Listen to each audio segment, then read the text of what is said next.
Good afternoon, Professor. This is Donna Riddle. This is video 2 for the enrichment project. I wish that I had left the camera rolling a little bit longer on my first video because I have to share a story with you. I keep a lot of the dog toys in a little box, and they find their way out of the box, but they rarely ever find their way into the box. So yesterday, after I stopped filming, much to my surprise, Jack returned his empty strawberries that he pulled off to eat from. He returned those back to the snuffle mat and traded them out for strawberries that still had the treats in them. So it wasn't, and I've never seen him return something to where he got it from. So he brought back the empty ones and traded them out for the full ones to get it. And Lucy seemed to like the bones better. So Jack did get the bones afterwards, but they'd already been eaten by Lucy. So this is part 2. And with these 2 enrichments, I will admit that I have done the outside forage feeding a couple of times, but no more than twice. And I haven't done it for, I'd say, at least 3 weeks now. So this is not something that they're used to. The times I have had to do them, I've had to help make sure that they actually see that I'm throwing the treats or the food out. But this time we'll see how well they do while we walk around. I always call this checking the perimeter. When we come out, we usually do like a wide circle of the yard and check everything out. And I let them sniff around the perimeter and see what all is out there. So this is how I'm using the training bag that I have. And I portioned the food out by what I usually feed them in the afternoon, and I have it in a sandwich sized bag so that it's not making contact with the inside of the treat bag. And then as we walk around,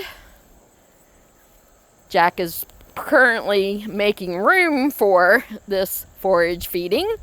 I will be a kind student and not throw him on camera right now. Of course, his partner in crime is already out here too, and you could very well see a couple of neighbor dogs walk up while we're doing that. I'm going to go ahead and pause while Jack finishes his business. Okay, I believe we're ready to proceed now. Jack, Lucy. I'm just going to toss it in the air, kind of not really let them see that I'm doing it. Okay, they saw that a little bit, I think.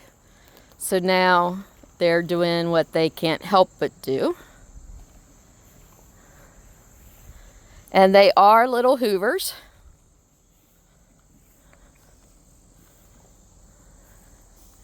I'll be surprised if they miss any. If they do, I'm sure my chickens will find it.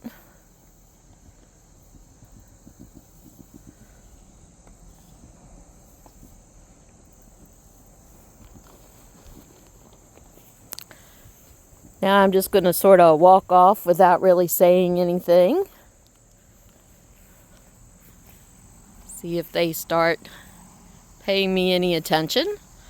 That is definitely one thing about scent hounds. When their nose is working, their ears, I'm going to say they're not, but I'm sure I'll learn some skills in changing that next semester. So that's just one handful. They're really taking their time, or 2 handfuls. They're really taking their time. There's a handful I've thrown out. They didn't see it go out.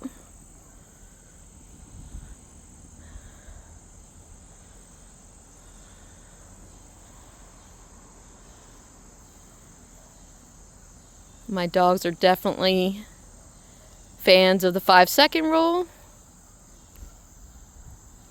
So 5 seconds, 5 minutes, 5 hours, I'm not sure it matters.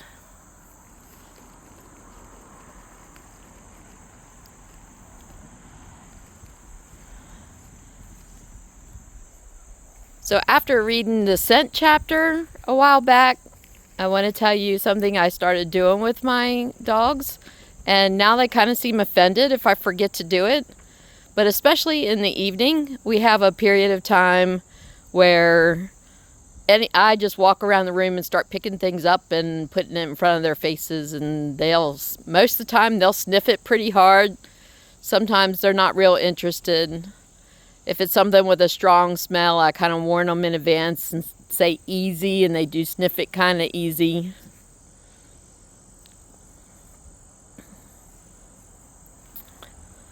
I'm just going to move a little further without dumping anything, but you can see they're pretty intent in checking out the area, making sure they don't leave anything behind.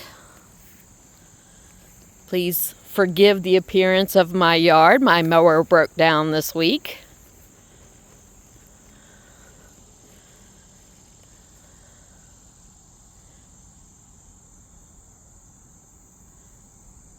Jack, Lucy. Jack, come. Jack.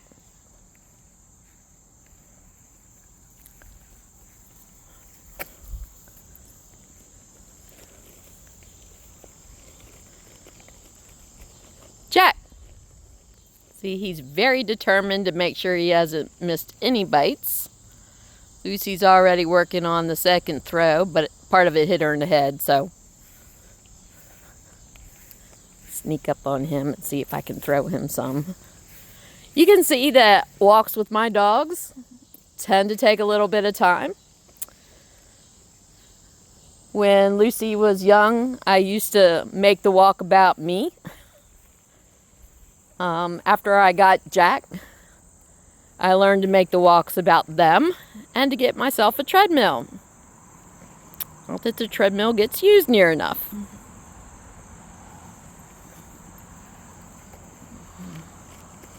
See if I can get him to follow me some. Yes, so when I take them for walks now, they get all of the time to sniff that they want during the first leg of the journey. They get to check out where all the dogs have been. The second leg of our journey takes us through the woods. And Lucy kind of takes control at that point. She gets to pick most of the routes. I try to keep her away from the longer ones when it's hot, especially if I don't have water with me. The shorter ones that we have take us through streams, and they get to drink for those. So, throwing out some more. The rooster has come around. I think they're a little gun shy around the rooster because he can be protective. Come on, you two. Jack. Jack. Good girl, Lucy. Here you go, Lucy. Good girl. Good girl. Good girl. Usually that works and gets Jack to come because he doesn't like it when she gets something he doesn't. Good girl, Lucy. But he is very intent. So he enjoys the foraging. I don't want to keep this going too long. I am going to go ahead and pause this and take them inside and get their freezer balls ready, and I'll finish the recording with that part of the enrichment. Okay, I have their popsicles ready. Remember that the goal is that these are something that I would be able to leave the dogs when I leave for work, to hopefully give them something to concentrate on when I first leave. They each get their own, of course, to prevent any arguments in front of. You want to let me turn off my TV here. I got Animal Kingdom on. That's what they get to listen to most days when I'm leaving. Jack, come here.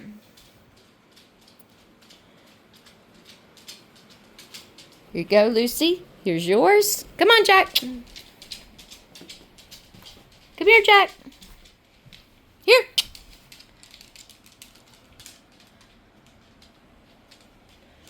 Come on up.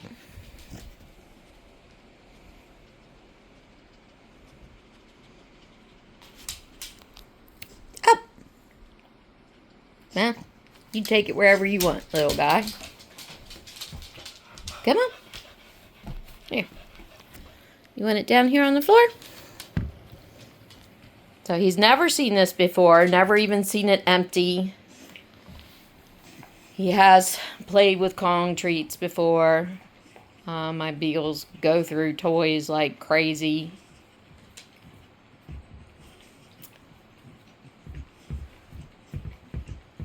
Well, Lucy's is upside down right now and she's trying to figure out how to flip it over.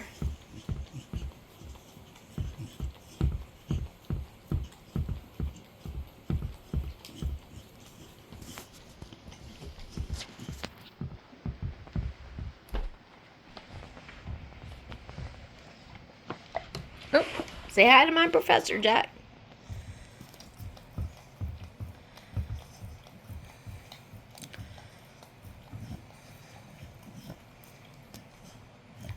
Please don't look at my dusty house.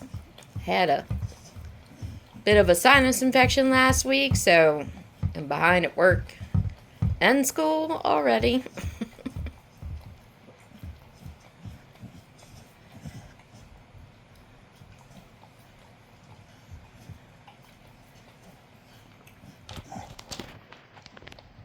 I think it's safe to say he's engaging with this one.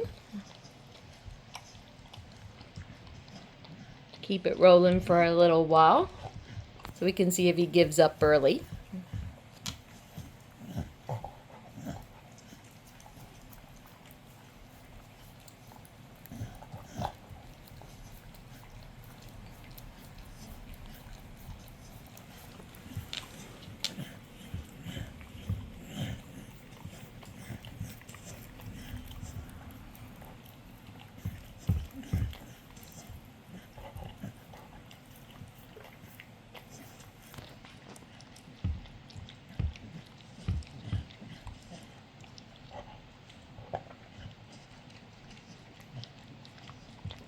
Lucy is working hers, but she keeps stopping and watching us. I don't know if it's because I'm filming Jack and not her.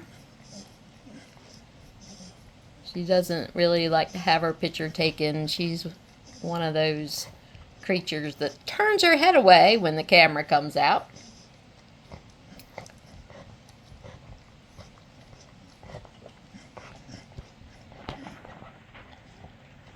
Jack is holding on to it with his paw. Huffing. Clearly seems to be enjoying it. Just jumped a little because the cat jumped down on the floor. Let's see how he reacts when I move it. Here. Let's put it up here. Yeah.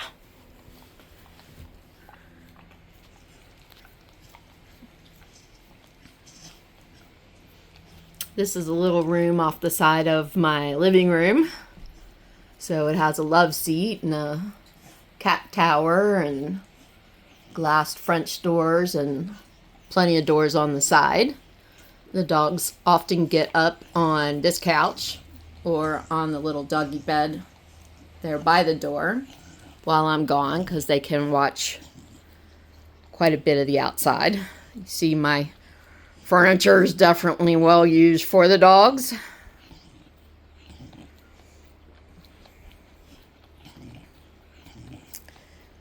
I think it's safe to say that he's pretty engaged with this, and with it being frozen, he won't have any choice.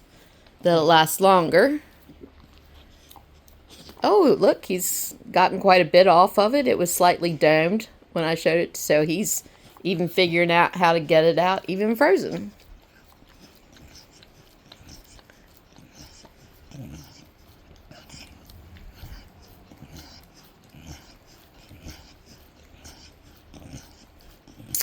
I think if my dogs could, they would very much thank you for this project.